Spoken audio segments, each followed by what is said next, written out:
तो नूपुर शर्मा का नाम तो तुमने पिछले दिनों काफी सुना होगा, जो काफी सुर्खियों में रहा है पिछले दिनों से, जब से उन्होंने मोहम्मद साहब के ऊपर आपत्तिजनक टिप्पणी की है, जिसको लेकर एक समुदाय में हिंदुस्तान के अंदर काफी गम और गुस्से का माहौल बन गया था और उसके चलते ही कानपुर जैसी घटना भी सामने आ गई थी। तो सबसे पहले बात कर लेते हैं नूपुर शर्मा की। नूपुर शर्मा थी बीजेपी की एक प्रवक्ता जो किसी शो में बैठी हुई थी। उस शो में उन्होंने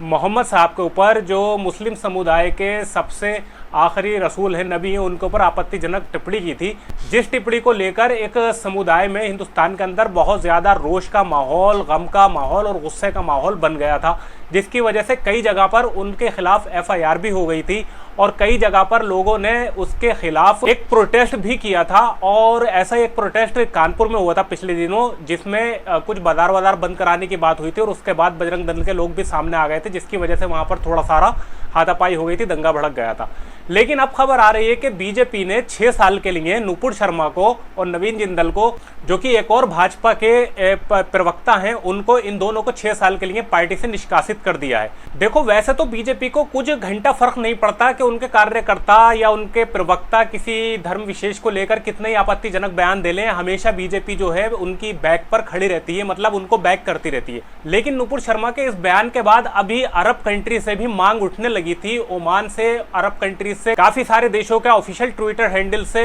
नूपुर शर्मा के इस बयान को लेकर गुस्से का माहौल देखने को मिल रहा था। तो बात पहुंच गई थी इंटरनेशनल लेवल पर और मुस्लिम देशों में बहुत ज्यादा इसमें गुस्से का इजहार होने लगा था। और जैसा कि हम जानते हैं कि मुस्लिम देशों से हमारे काफ़ी अच्छे ताल्लुकात हैं, यहाँ पर भक्त जो चाहे करते रहें, जितना नंगा नाच करते रहें, लेकिन हमारी भारत सरकार के मामले गल्फ कंट्रीज़ में बहुत अच्छे हैं, चाहे वो दुबई हो, चाहे ओमान हो, चाहे तुर्की हो, चाहे सऊदी अरब हो, दुबई हो,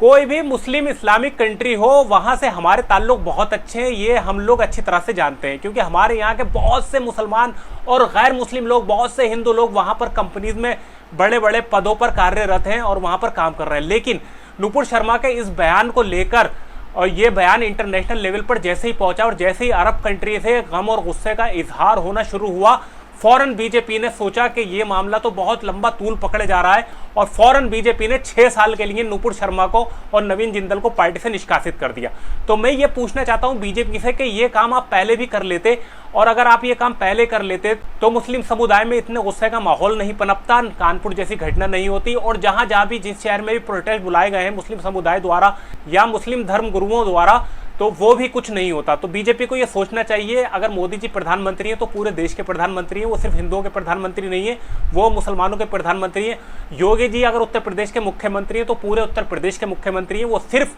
मुसलमानों के या हिंदुओं के मुख्यमंत्री नहीं है, वो उत्तर प्रदेश की 30 करोड़ जनता के मुख्यमंत्री हैं। तो उनको इस पद पर बैठने के बाद में इंसाफ वाली बात करनी चाहिए। तो ये काम जो अब 6 साल के लिए किया गया है, मेरा मानना यह है कि पार्टी को नूपुर शर्मा को आजीवन प्रतिबंधित करना चाहिए और आजीवन पार्टी से निकाल देना चाहिए। तो मेरा सिर्फ यही मानना है कि इंसाफ से चलिए तो ज्यादा बेहतर होगा। तो वीडियो को यहीं पर खत्म करते हैं। वीडियो अच्छा लगे तो वीडियो को लाइक कर देना, शेयर कर देना, चैनल पर नया हो चैनल को सब्सक्राइब करके घंटे का बटन जरूर दबा देना। जय हिंद, जय भारत।